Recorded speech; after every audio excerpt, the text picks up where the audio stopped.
ತಮಿಳುನಾಡು ಇತಿಹಾಸದಲ್ಲೇ ಹೊಸ ದಾಖಲೆ ಬರೆದಿದ್ದಾರೆ ದಳಪತಿ ವಿಜಯ್. ಚುನಾವಣೆಯಲ್ಲಿ ಟಿವಿಕೆ 108 ಸ್ಥಾನಗಳನ್ನು ಗೆಲ್ಲುವ ಮೂಲಕ ಏಕೈಕ ಅತಿ ದೊಡ್ಡ ಪಕ್ಷವಾಗಿ ಹೊರಹೊಮ್ಮಿದ ನಂತರ ತಮಿಳುನಾಡಿನಲ್ಲಿ ವಿಜಯ್ ಹವಾ ಇನ್ನಷ್ಟು ಜೋರಾಗಿದೆ.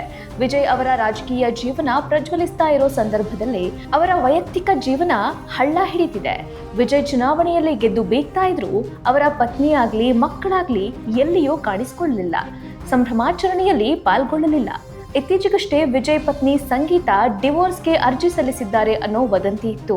ಅದೀಗ ನಿಜವಾದಂತೆ ಕಾಣ್ತಿದೆ. 52 ವರ್ಷ ವಯಸ್ಸಿನ ವಿಜಯ್ ಸುಮಾರು 69ಕ್ಕೂ ಹೆಚ್ಚು ಸಿನಿಮಾಗಳಲ್ಲಿ ನಟಿಸಿದ್ದಾರೆ. ಅಲ್ಲದೆ ಅತಿ ಹೆಚ್ಚು ಸಂಭಾವನೆ ಪಡೆಯುವ ನಟರಲ್ಲಿ ಇವರು ಕೂಡ ಒಬ್ಬರಾಗಿದ್ದಾರೆ. ವಿಜಯ್ ತಂದೆ ಎಸ್.ಎ. ಚಂದ್ರಶೇಖರ್ ಅಂತ ಖ್ಯಾತ ನಿರ್ದೇಶಕ, ನಿರ್ಮಾಪಕ, ನಟನಾಗಿ ಗುರುತಿಸಿಕೊಂಡಿದ್ರು.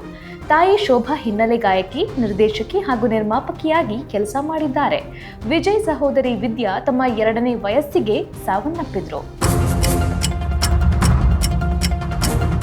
ದಳಪತಿ ವಿಜಯ್ ಪತ್ನಿ ಸಂಗೀತಾ ಮೂಲತಃ ಶ್ರೀಲಂಕಾದ ತಮಿಳು ಪರಿವಾರಕ್ಕೆ ಸೇರಿದವರು. ಇವರು ಮೊದಲಿನಿಂದಲೂ ವಿಜಯ್ ಅವರ ದೊಡ್ಡ ಅಭಿಮಾನಿಯಾಗಿದ್ದು 1996ರಲ್ಲಿ ಚೆನ್ನೈಗೆ ಬಂದಿದ್ದಾಗ ಸಂಗೀತಾ ವಿಜಯ್ ಅವರನ್ನ ಭೇಟಿಯಾಗಿದ್ರು.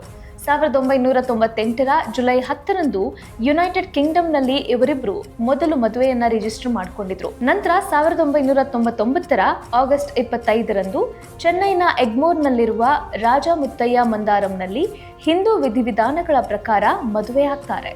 ವಿಜಯ್ ಸಂಗೀತಾ ದಂಪತಿಗೆ ದಿವ್ಯಾ ಹಾಗೂ ಸಂಜಯ್ ಎಂಬ 2 ಮಕ್ಕಳಿದ್ದಾರೆ.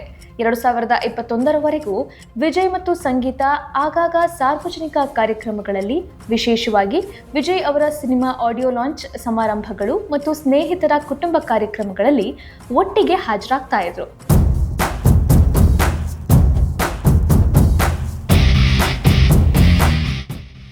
ಆದರೆ 2021ರಿಂದ ಪ್ರತ್ಯೇಕವಾಗಿ ವಾಸಿಸುತ್ತಿದ್ದಾರೆ ಅಂತ ಹೇಳಲಾಗ್ತಿದೆ. ಜೊತೆಗೆ ವಿಜಯ್ ಹಾಗೂ ನಟಿ ತ್ರಿಷಾ ಕೃಷ್ಣನ್ ನಡುವಿನ ಬಾಂಧವ್ಯ ಇದಕ್ಕೆ ಕಾರಣ ಅಂತ ಹೇಳಲಾಗ್ತಿದೆ. ಇದಕ್ಕೆ ಪುಷ್ಟಿ ನೀಡುವಂತೆ ವಿಜಯ್ ಗೆಲುವನ್ನ ಸಂಭ್ರಮಿಸಲು ತ್ರಿಷಾ ನೇರವಾಗಿ ವಿಜಯ್ ಅವರ ಮನೆಗೆ ತೆರಳಿದ್ರು. ಇದಕ್ಕಿಂತ ಮುಂಚೆಯೂ ಹಲವು ಸಮಾರಂಭಗಳಲ್ಲಿ, ಅವಾರ್ಡ್ ಫಂಕ್ಷನ್ಗಳಲ್ಲಿ ಇವರಿಬ್ರು ಜೊತೆಯಾಗಿ ಕಾಣಿಸಿಕೊಂಡಿದ್ದಾರೆ. ಇನ್ನು ಮಗ ಜೇಸನ್ ಸಾಮಾನ್ಯವಾಗಿ ಸೋಷಿಯಲ್ ಮೀಡಿಯಾದಲ್ಲಿ ಆಕ್ಟಿವ್ ಆಗಿರ್ತಾರೆ. ಆದರೆ ತಮ್ಮ ತಂದೆ ಇಷ್ಟು ದೊಡ್ಡ ಸಾಧನೆ ಮಾಡಿದ್ರೂ ಕೂಡ ಮೌನವಾಗಿದ್ದಾರೆ. ಸೋಷಿಯಲ್ ಮೀಡಿಯಾದಲ್ಲಿ ವಿಶ್ ಕೂಡ ಮಾಡಿಲ್ಲ.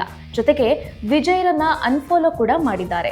ಇಡೀ ತಾರಾಗಣ ಚಲನಚಿತ್ರೋತ್ಸವವೇ ವಿಜಯ್ ಅವರಿಗೆ ಅಭಿನಂದನೆಯನ್ನ ಸಲ್ಲಿಸ್ತಾ ಇದ್ರು ಕೂಡ ಅವರ ಕುಟುಂಬಸ್ಥರು ಮೌನವಾಗಿರುವುದು ಸಾಕಷ್ಟು ಅನುಮಾನಗಳಿಗೆ ಎಡೆಮಾಡಿಕೊಟ್ಟಿದೆ.